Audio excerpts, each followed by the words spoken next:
loves. So welcome back to another murder case that I have for you guys today. In this case, I actually was supposed to cover last week along with another case, which is going to be the video that I uploaded right after this one.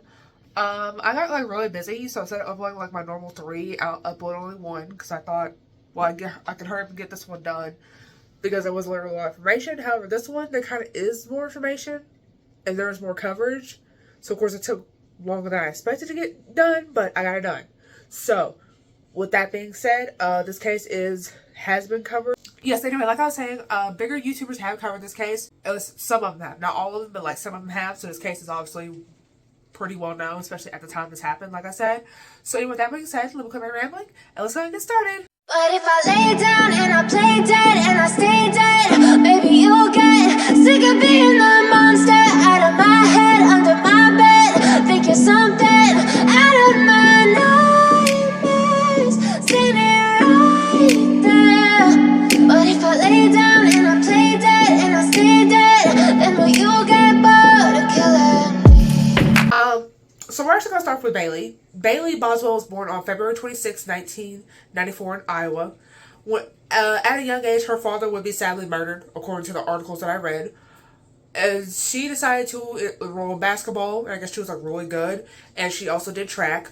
Track, she was actually so good that despite whatever race she run, she was always in the top 3. The sources say the top 5. And of course, being that good, she obviously would win a couple of races. She would eventually graduate high school in 2012. After graduating high school, she winds up getting with this former football player, I guess from the school that she went to. So, and this is, okay, so she is from Iowa, but she eventually moved to Missouri. And so this football player that she got with, he's not named, but they have a child together, right? So she gets a protection order against him in 2016. She gets arrested for having weed possession. She basically was supposed to go to court, but never did, and custody of the child they had together went to the parents. Didn't specify it was her parents or his parents, but this baby apparently went to somebody's parents. So then Bailey would eventually meet Audrey Trail on a website called Backpage, which apparently that was a common site back in the day. And no longer apparently is up, it no longer is in use anymore. It's not publicly. And apparently they met, and apparently it was commonly used for sex work, hence the name Backpage. And so basically Audrey was born on September 7th, 1966, and apparently his arrest record was petty stuff, forgery and writing bad checks and stuff. So then, not really much is said about what their relationship was like between the time they met and between the time Sydney comes into the picture. And so basically, Bailey goes on Tinder with the fake name Audrey. So you already know if someone's using the fake name, you already know it's going bad. So she goes on Tinder with a fake name Audrey. And remember, Audrey, that's her boyfriend's name, but she's using it anyway. So yeah, she goes on Tinder saying she's Audrey when she's really Bailey. And she winds up matching with this girl named Cindy Loof. So Cindy Loof was born on August 21st, 1993. So her birthday would have been last month, because I'm filming this mid-September. So her mom was a teacher and her dad was the principal. And her hobbies included basketball, fishing, and golf. And apparently, at one point in her life, she would be diagnosed with scoliosis. So obviously, she couldn't do the sports stuff anymore. But she was still doing the fishing, because I guess that doesn't involve much physical activity. So do what you gotta do to stay fit, girl. I respect it. She graduated high school in 2011, so the year before Bailey did. And she, at the time of the story when they meet, she's currently working at a hardware store named Minyard. So so I guess I'm assuming early 2016. It doesn't say when exactly in 2016, but apparently she was said been that person who was always helping people out. And an example they gave was that apparently she let somebody stay with her when they were going through a hard time, and she didn't really know them that well. So apparently on November 13th, 2017, Bailey and Sydney meet up for their first date. But I guess despite it being the first date, they go to Bailey's house. Everything went well. I guess nothing. This is all according to Bailey. Nothing really went bad. They decided to set up another one for the next day. So that's how you know it must have went good. So the next day is November 14th, 2017. So then Sydney goes to work the next day, probably really excited because she knows that she has a date with Bailey, and she's probably thinking this is the beginning of something new. Well, Bailey and Audrey, they go to the same hardware store that Sydney works at to go buy the tools they'll be used to sadly end Sydney's life. So then of course she goes on the second date, obviously not knowing what happened. So Sydney is last seen alive with Bailey, getting into the car for the second date, and So then obviously it's the next day, so like November 15th. She does not show up to work for her shift. And obviously this is like very concerning because, you know, she was like that employee that was like always reliable and stuff. So their friends and coworkers are obviously worried because remember, this is not like Sydney at all. And then a friend would mention a photo that she apparently posted on Snapchat the night she went missing. And it says, "Getting ready for my date," which if you look up the case, this is the most used picture of Sydney. And so the same friend also sends a picture of Bailey because apparently, like, this friend who was like unnamed, sadly, her and Sydney were like very close. And so obviously she sent a picture of Bailey. So she's like, "Look, this might help." Because she went on a date with this person last night, she might have something to do with it. So then she comes up with this idea to like make a Tinder herself, and then she starts swiping on all these girls, like swiping left, right, until you find Bailey. But she was going under the name Audrey.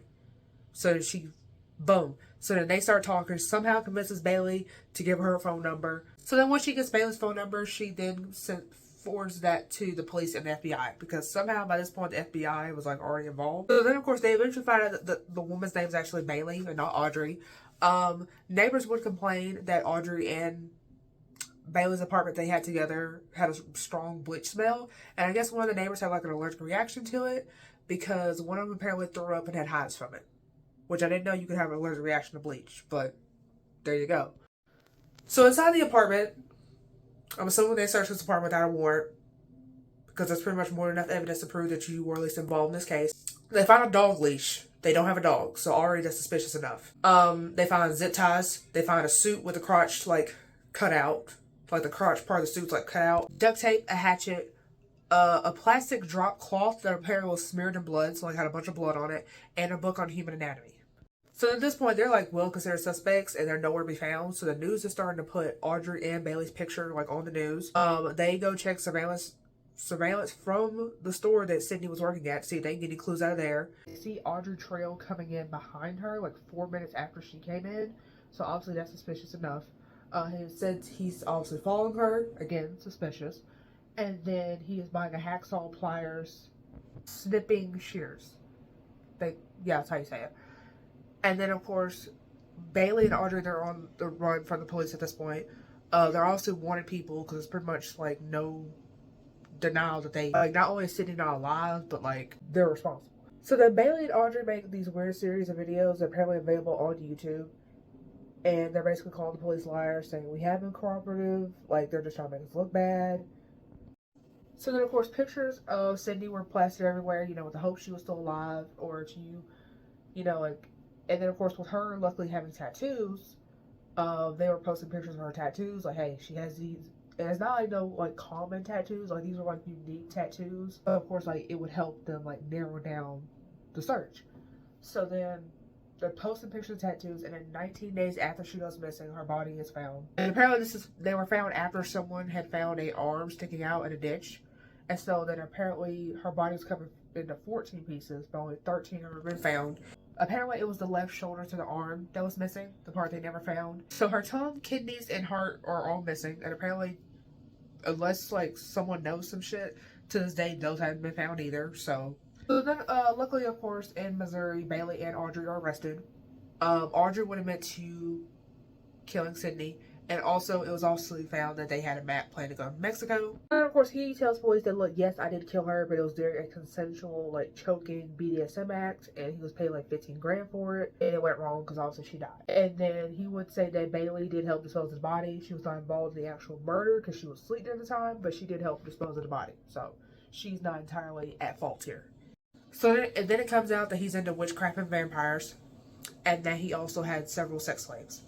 So then during a trial that eventually starts, of course, you have 3 unnamed women who apparently they claim to be former sex slaves of Audrey, and they were saying that the murder of Sydney was definitely premeditated.